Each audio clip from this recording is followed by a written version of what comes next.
जय हिंद। देखिए, चाइना ने गलवान घाटी में जब कोरोना फैला दिया, भारत इधर अपनी मेडिकल सुविधा को बढ़ाने में परेशान था कोरोना को लेकर। उधर वो गलवान में बड़ा नौटंकी किया, खैर वो तो मैटर सॉल्व हो गया। अभी भारत ने चाइना की दुखती नस को दबा दिया। अगर आप पहले से देख रहे होंगे हमारे वीडियोस क्लासेस को पहले से, तो हम हमेशा इस बात पे जोर दिए कि भारत को खास करके साउथ ईस्ट एशिया के जो कंट्रीज हैं, इन सारे देशों में ब्रह्मोस मिसाइल को देना चाहिए। खास करके मेरा जोर वियतनाम पर रहता था। लेकिन भारत सरकार ने बात को बहुत अच्छी से इस गहराई से लिया और भारत सरकार ने पहला ब्रह्मोस का एक्सपोर्ट चालू कर दिया और वो दिया गया फिलीपीन को। फिलीपीन के साथ चीन का बड़ा पुराना विवाद है। यहाँ पर स्प्रेटले आइलैंड और पारासेल द्वीप जो दक्षिणी चीन सागर में, चाइना कहता है मेरा है, फिलीपीन कहता है मेरा है, दोनों में विवाद है। अभी फिलीपीन को भारत सरकार ने ब्रह्मोस मिसाइल को मुहैया करा दिया। ये मिसाइल अभी दुनिया में सबसे घातक क्रूज मिसाइल है। सारी चीजों को बताएंगे, अभी समझिए। 1999 में जब करगिल की लड़ाई हुई तो एक ऐसी मिसाइल की जरूरत महसूस की गई जो अपना पाथ को जरूरत के हिसाब से बैंड कर सके, क्योंकि पहाड़ी उस पार से फायरिंग आ रही थी, समझ में नहीं आ रहा था। तो इसके लिए आधारशिला रखी गई 1999 में भारत और रूस के बीच में। भारत की ब्रह्मपुत्र नदी का ब्रह्म लिया गया और रूस की मोस्कवा नदी से मोस ले लिया गया, तो ब्रह्मोस मिसाइल बना दी गई है।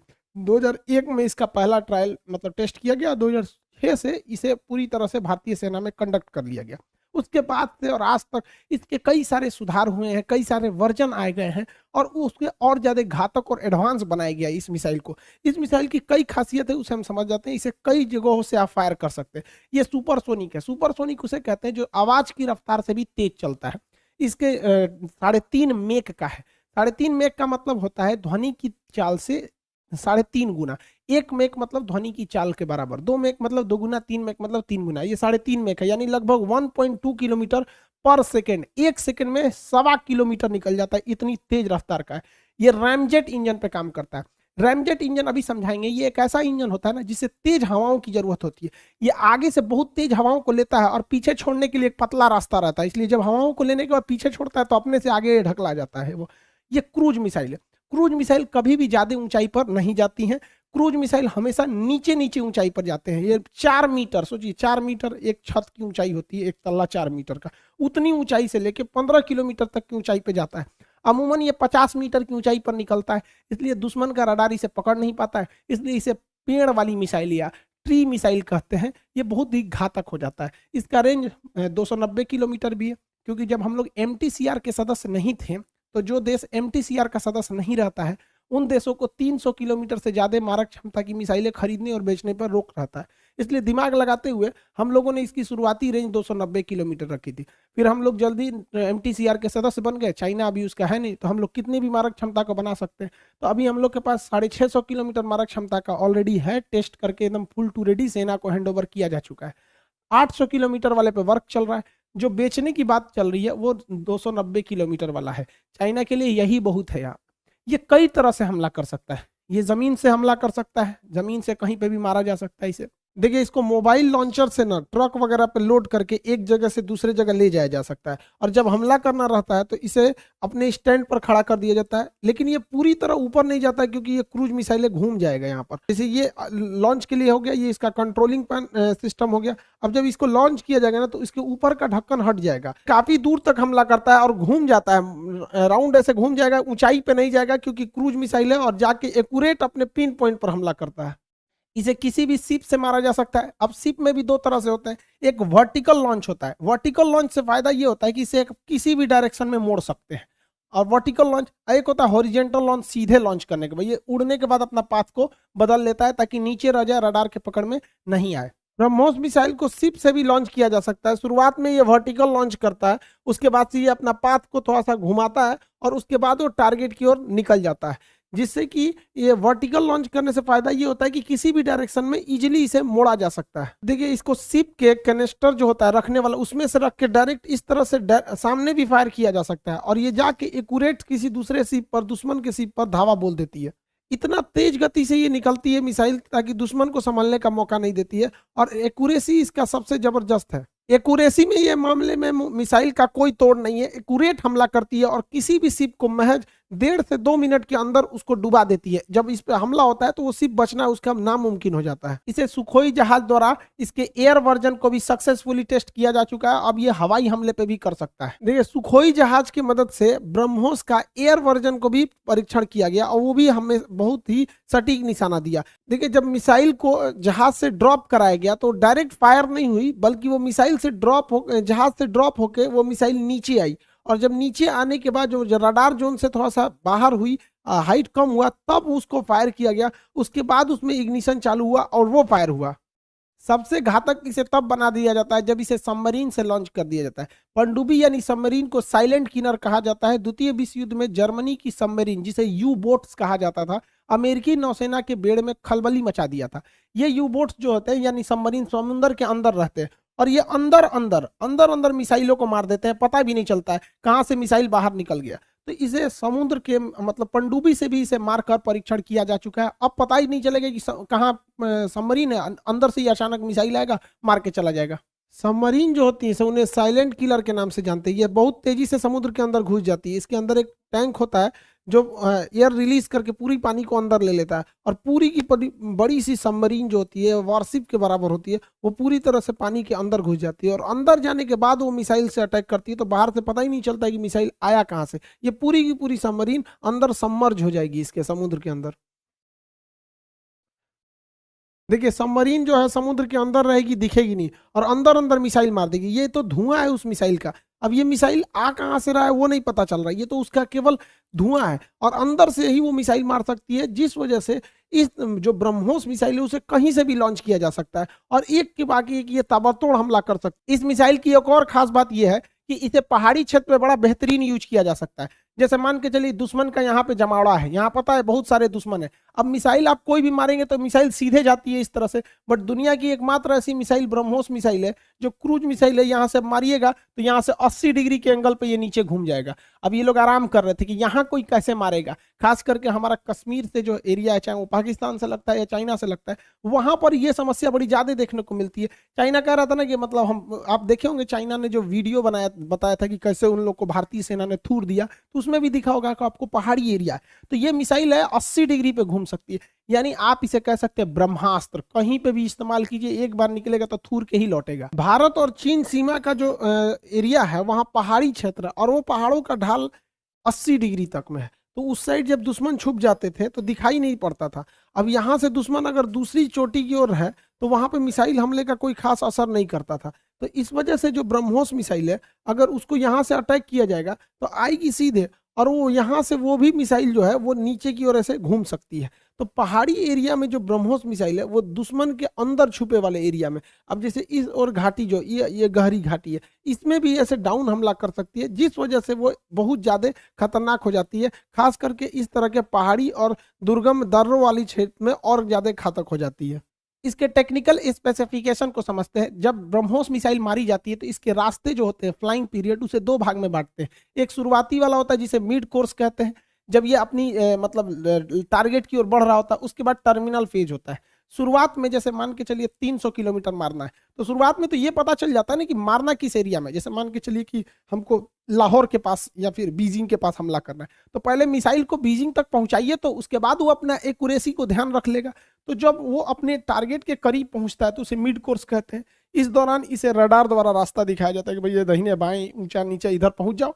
उसके बाद जब वो टारगेट के करीब पहुंचता है तो उसे कहते हैं टर्मिनल फेज, मतलब अब इसी में उसे टर्मिनेट कर देना है, टर्मिनल फेज। इस टर्मिनल फेज में इस मिसाइल का आगे जो ऑनबोर्ड इसका नेविगेशन सिस्टम लगा रहता है, मिसाइल का अगला भाग जो थुथुर होता है ना, इसमें ऑनबोर्ड उसे कहते हैं जब कोई चीज उड़ने वाली चीज में फिट कर दिया जाता है। ऑनबोर्ड कैमरा, ऑनबोर्ड मेंबर, मतलब ये जो सब लोग उड़ रहा है लोग साथ में, तो ऑनबोर्ड रडार जो होता है इसमें सिग्नल छोड़ता है और रडार से इन्हें पकड़ लेता है आराम से। तो इससे ये फायदा होता है कि अगर ये भाग भी रहा है, भागते भागते अगर इस रडार के से दूर भी भाग गया, तो इसका ऑनबोर्ड रडार इसे पकड़ के फिर उसे ब्लास्ट करके गिरा देता है। इसमें रैमजेट इंजन का प्रयोग किया गया है। रैमजेट इंजन एक स्पेशल टाइप का इंजन है जिसके आगे का एरिया खुला होना चाहिए ताकि ज्यादा से ज्यादा वो हवाओं को सक कर सके, चूस सके, और पीछे एक पतले रास्ते से फेंकता है जिससे उसे थ्रस्ट मिलता है।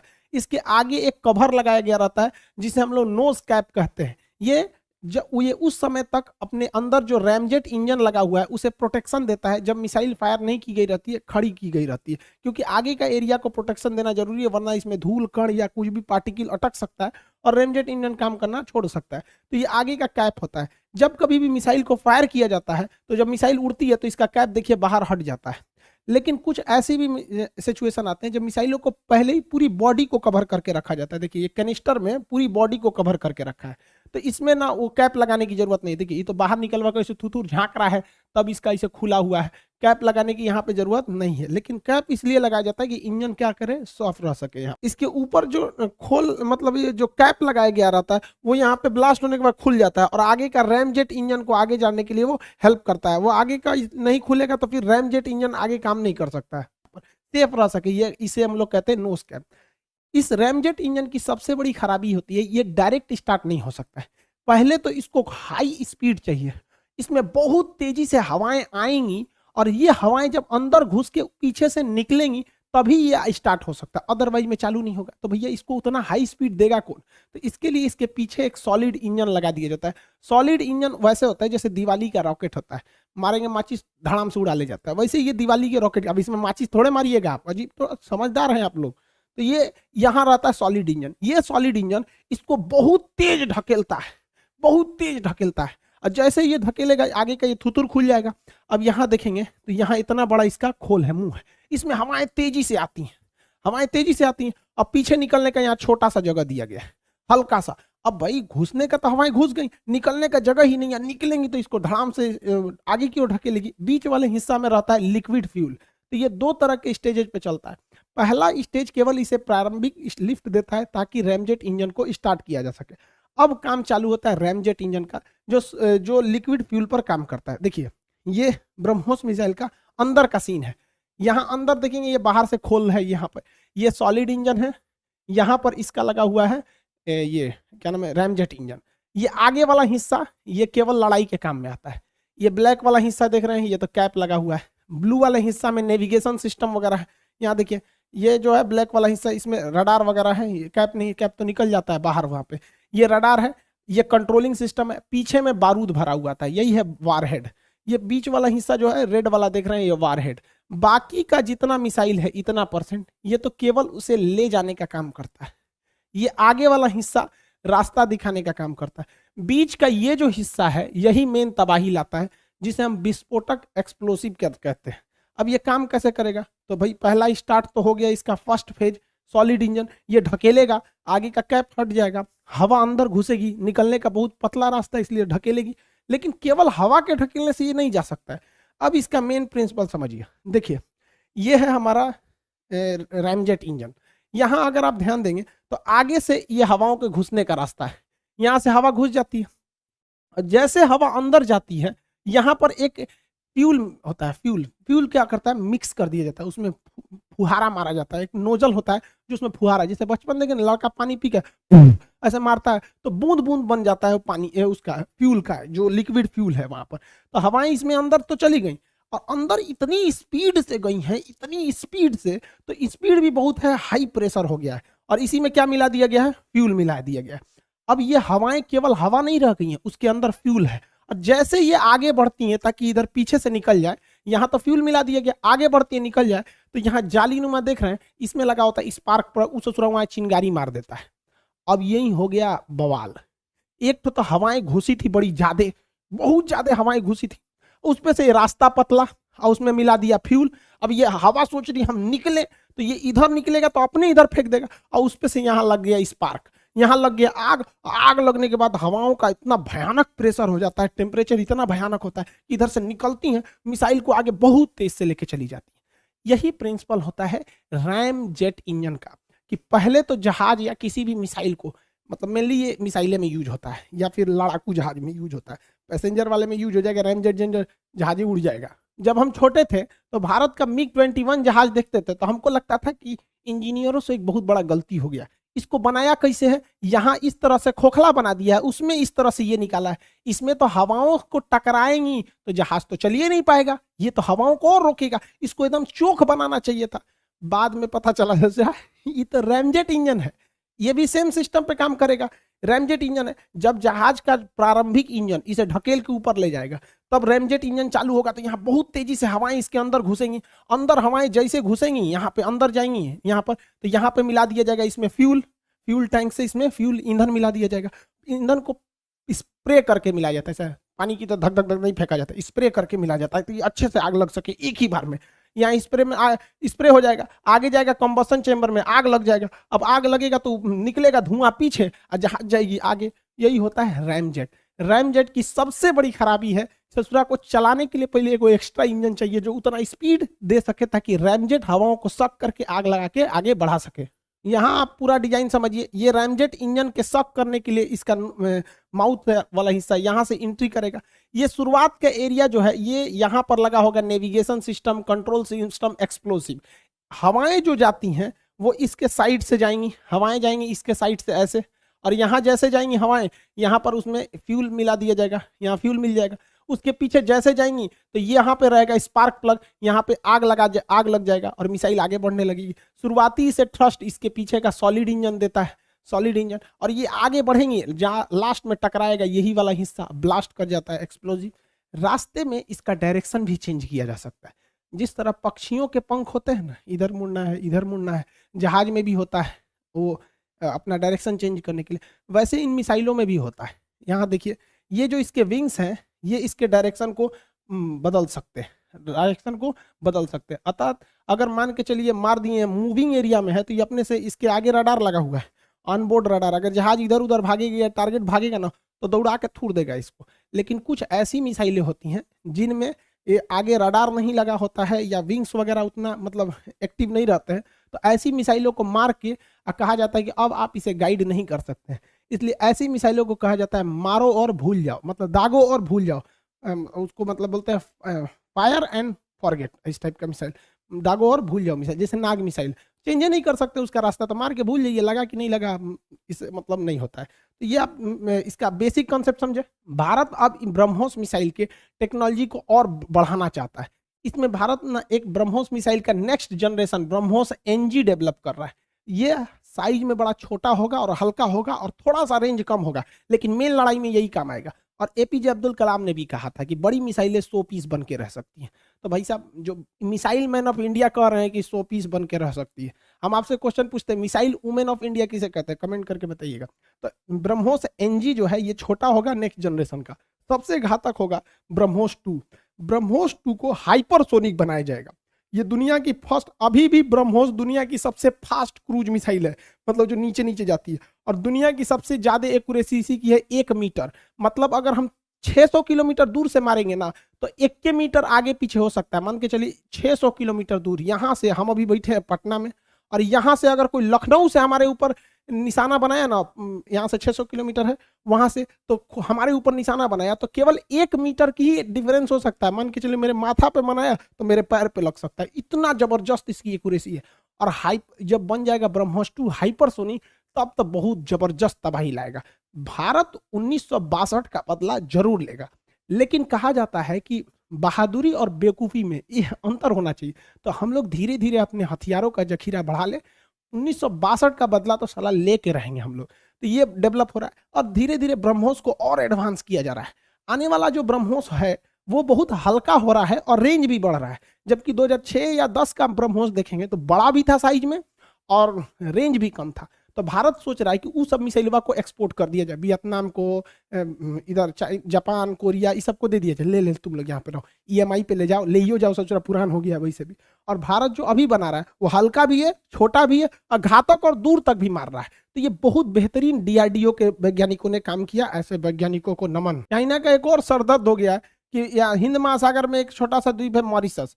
ये मॉरिशस में भारतीय नौसेना अपना अड्डा को बहुत तेजी से डेवलप कर रही है। अब चाइना को लगता है कि भैया हम यहाँ से हिंद महासागर से नीचे से जाएंगे, अफ्रीका वाले एरिया में रहेंगे, यहाँ से भी अब भारतीय नौसेना यहाँ बढ़ रही है। तो हिंद महासागर में चाइना को जो बार बार थोड़ा सा हिंद महासागर में भी उल्टा सीधा काम करता है, तो इस एरिया में तो हम लोग की मुख्य भूमि ही बहुत है, नीचे करेगा तो इधर से ठोका जाएगा यहाँ पे। तो दोनों ओर से उसे घेरा जा रहा है चाइना को। आई होप आप ब्रह्मोस मिसाइल के बारे में समझे होंगे। कुछ दिन से वीडियो में थोड़ा सा लेट हो गया था एक्चुअली। देखो भाई पटना का क्लास खुल गया है, तो क्लास रहता है तो फिर वीडियो बनाने में थोड़ा सा टाइम नहीं मिल पाता है। और बैचेज़ वगैरह भी अब ज़्यादा हो गए हैं। अब सॉरी आप लोग को कि जो हिस्ट्री का बैच आया या बायोलॉजी का बैच आया, भर भी गया, हम यूट्यूब पे आके अनाउंस भी नहीं कर पाए। एक्चुअली जो लड़के पहले से एप्लीकेशन पे थे, उन्हीं से बैच भर गया, इसलिए थोड़ा-सा सॉरी आप लोग के लिए, हाँ। और अभी ना मंगलवार से 16 तारीख को मानचित्र का नया बैच है शाम 6 बजे, आप उसमें एनरोल कर सकते हैं और जब तक सर्वर में जगह रहेगा तब तक उसका भी एडमिशन चालू रहेगा। और missile woman of India Tessy Thomas को बोला जाता है, और के सिवान जो है वो रॉकेट मैन है, वो क्योंकि वो तो इसरो के हैं, वो रॉकेट मिसाइल से तो उनका रिलेशन, मतलब वो मिसाइल और रॉकेट में थोड़ा सा का डिफरेंस होता है, फिर कभी इसकी चर्चा करेंगे। आई होप आप इसे समझे होंगे। मिलेंगे नेक्स्ट क्लास में। जय हिंद।